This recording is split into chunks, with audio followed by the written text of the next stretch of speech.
Chris in Albuquerque, New Mexico. Your thoughts on the topic? Hi there. Well, I think we should definitely have the rights to make those and, well, pretty much anything through 3D printers.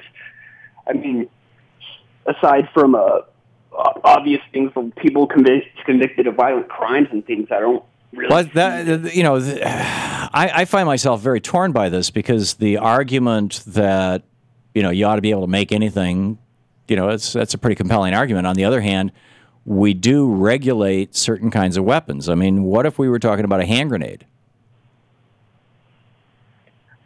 Well, I think we're a long ways off from being able to make that in a 3D printer. I don't think so. I think that, making a hand grenade and all you have to do is go out and buy, $30 worth of fireworks to get enough black powder to pour into the little chamber in the center of it is not any different than making your own gun, is it?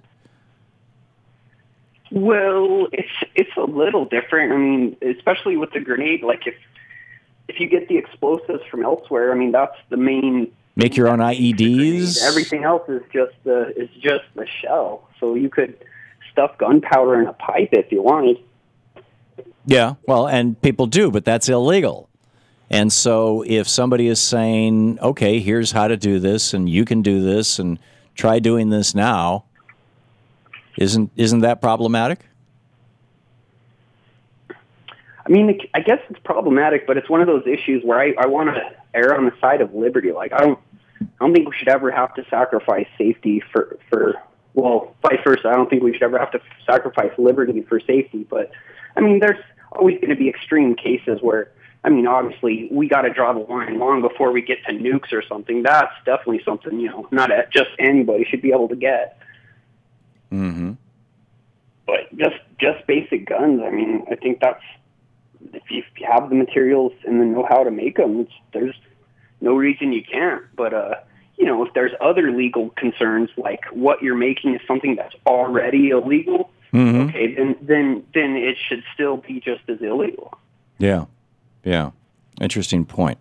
But this is, the whole idea of kind of crypto anarchism calls into question the whole issue of, well, I just find it all fascinating. It's the defense of where as a society are we going to draw the lines, and should we even? Yeah, it's definitely an interesting discussion, and it's definitely something. I mean, there's such a huge spectrum of opinions out there, and it's something that affects everybody. So it's a hard issue, but definitely one worth getting to the bottom of. Yeah. Where do we go with this? Chris, thanks a lot for the call.